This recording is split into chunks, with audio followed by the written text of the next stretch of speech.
Jamaica, if you have been tuning into the sittings at Gordon House recently, a daytime soap opera show is exactly what we seem to be getting. We used to send people to Parliament to debate policy, to dissect regulations, and to champion the struggles of the everyday citizen.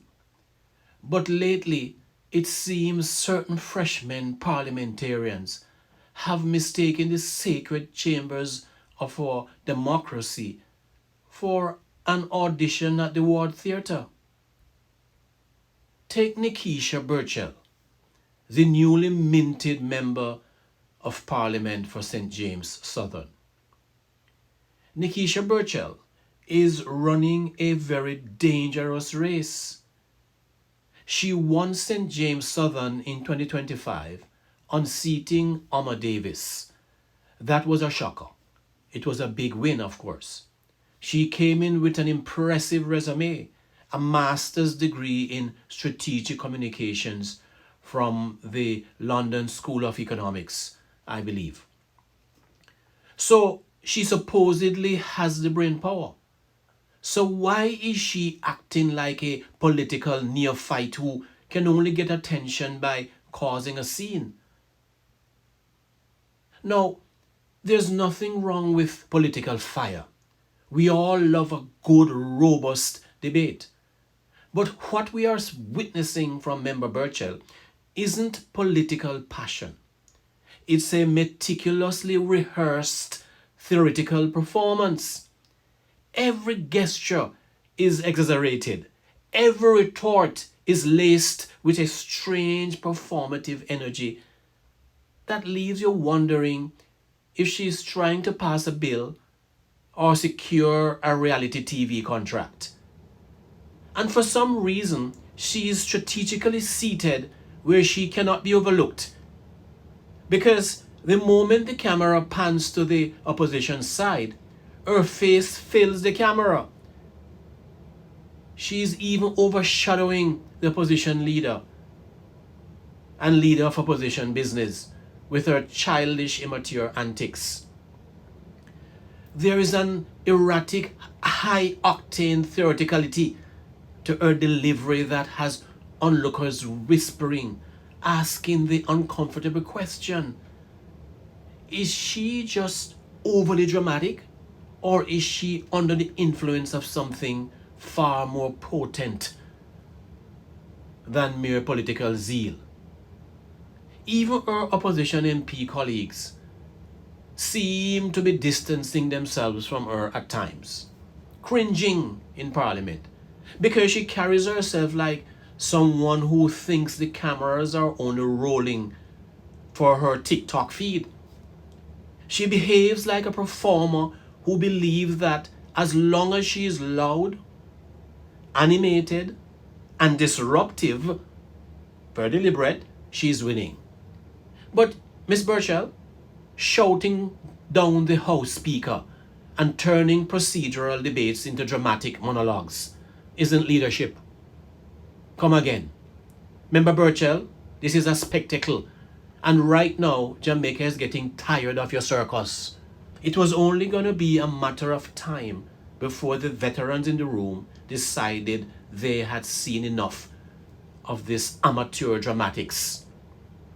And so when Mrs. Marisa Dalrymple-Philibert, the former Speaker of the House, a woman who knows exactly how the gears of Parliament are supposed to turn, started to speak out, it was time.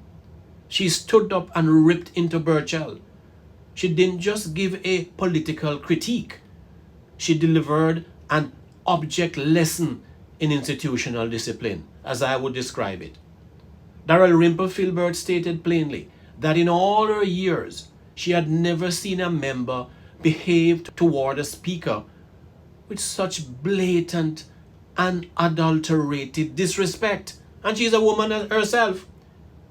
And Mrs. Dalrymple is completely right. She said, and I quote, "I had never seen anybody behave to any speaker the way she has done." The former speaker said that. I rise this evening as a former Speaker of this House, and I had discussions with my senior minister, who is also a former Speaker of this House. And I have heard all the comments, and I have seen everything. And I really think we have reached a time in this Parliament where we must be absolutely honest with ourselves. And there are members on that side of the House that I have a lot of regard for. They oppose certain things, and they do it in a manner that is how the parliaments of this country have always operated. And one of the overriding things that I know as a speaker, please, one of the overriding principles is that the speaker's ruling must always be respected. Always. No speaker is perfect. You might not always get it right, but the speaker's ruling is always to be respected. And in all the years that I've been here, when I sat as the speaker, I had a lot of disagreements with me.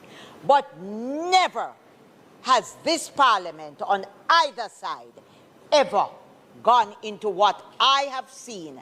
And I make bold to say that this is a new breed of parliamentarians, because never before have we had this type of behavior. I have been the speaker. I have been opposed. We have had differences, but nobody has behaved in the way members of this new parliament has behaved to any speaker. And I'm going to say very frankly, it brings back to my mind the comment that was made originally before the speaker was chosen. A member of the People's National Party had put out a notice. They did not want the present speaker or myself to be the speaker. I'm not the speaker, but the speaker is the speaker that has been chosen. She is the speaker. She is the Prime Minister's wife. Hold on. And I congratulate your member who spoke this evening. She spoke about behavior and the way we treat our women. I want to say it is not a good look for us to treat a female who is a speaker. And I'm going to go further. I'm going to make very bold, because many people have said things, and many people have gone wrong, many people have gone right.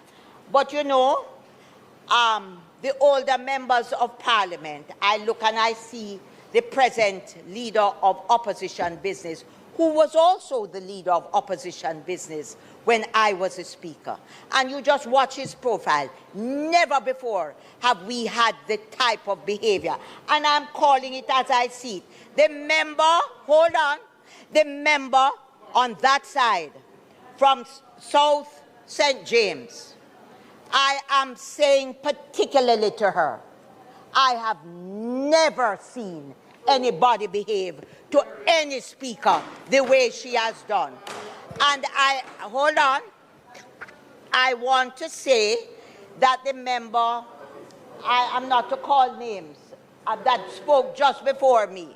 No, I'm not calling your name, but I'm saying to you, although you have had difficulties, and although you have said things, and although I have never heard you behave the way that the member from South St. James as a female has brought into this parliament.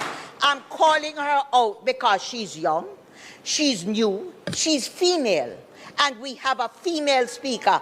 And if you do anything with the revision, it doesn't matter what you do about the standing orders. The standing orders if you revise it a million times over, the Speaker's ruling must always be respected. And that is why the member who spoke before me came into this Parliament and made an apology for certain incidents. You have never done it, and your behavior has brought a new high to this thing. I am speaking on my feet, and I'm saying to you now that maybe many people will not say it openly. I stand this afternoon because I feel strongly about it, and I feel that the Speaker, in her position as the Prime Minister's wife and as a female, yes, I say it as it is because that's part of the objection. But let me tell you something. Never before has anybody been as disrespectful. And I could go on and on. And nobody, no other member that is old has behaved the way you have behaved. I say to you, no other member of the opposition, and you should not speak to me across the aisle. I'm addressing the Parliament. And I am saying to you, I am not inciting anybody. I don't care if you don't like it, because I don't like the attack. I do not like the attack. It is obvious. Member, I do not like and I do not think it is right. And I say it with absolutely no malice. I say it this afternoon because I heard your own member speak about gender. And let me tell you, there are so many females that have joined this Parliament that are excellent, oppose, and do not behave that way. It is a new trend. For God's sake, let us stop it. And while we review the standing orders, just let us remember that if you review it a million times over, the Speaker's views and ruling must always be respected. She further said that when you defy the chair, when you treat House Speaker Juliet Holness with open contempt, and then double down on podcasts by comparing the Speaker's procedural enforcement to controlling behavior in a marriage, you aren't breaking the mold. Mrs. Dalrymple said, you are breaking the institution. I did not speak to the Speaker and her marriage.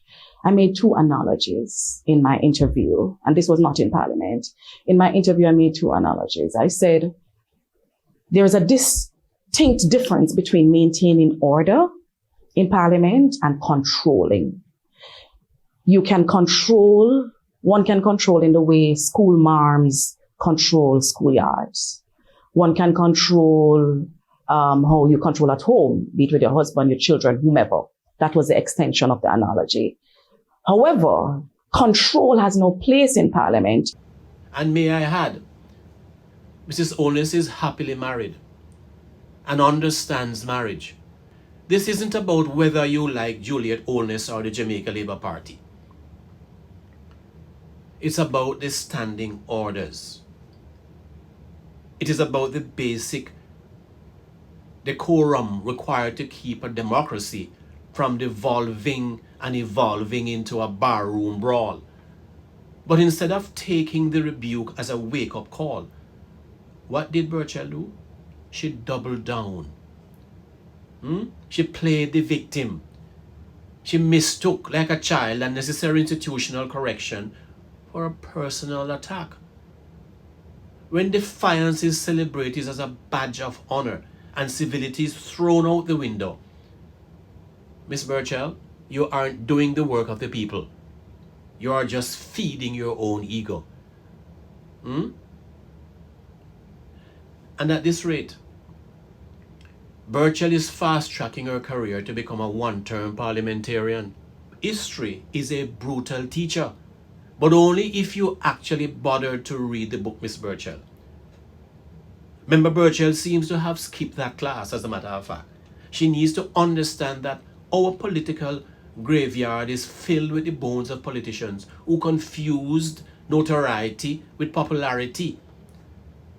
They are two entirely different things.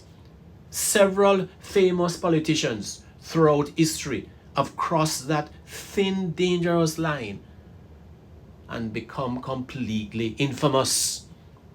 They thought the noise they were making made them untouchable.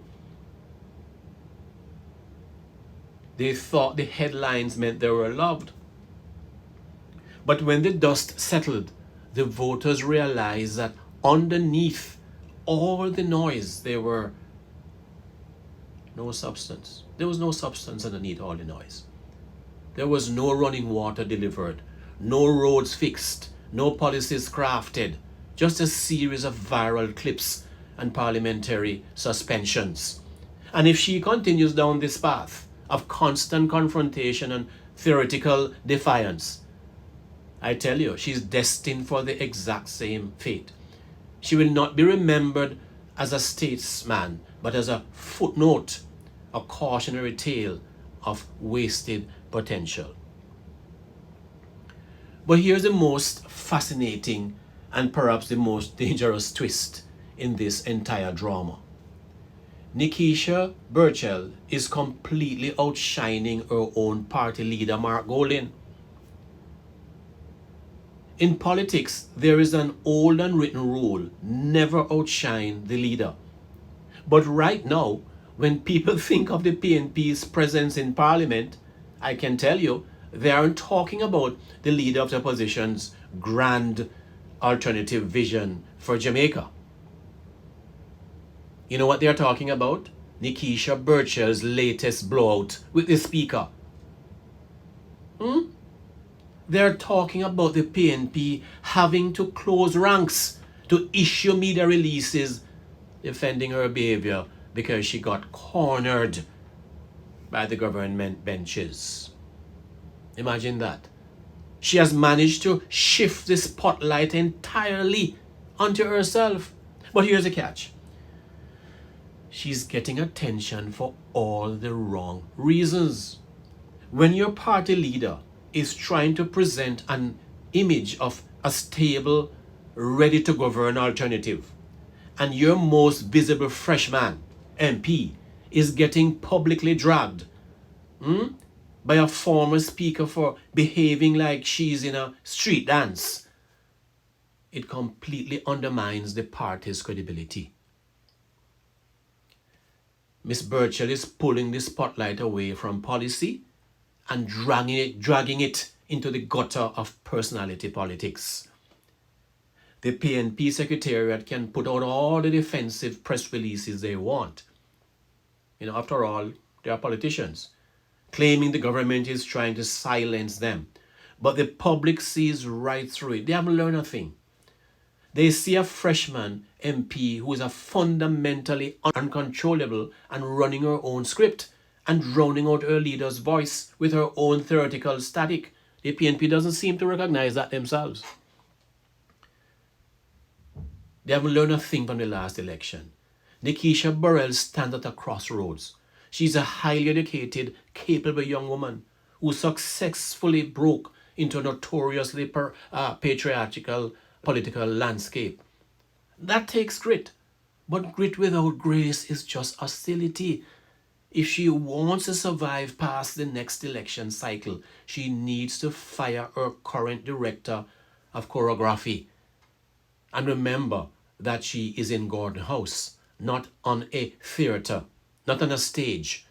The performance needs to end. The performance needs to end, Miss Burchell. The performative antics need to stop.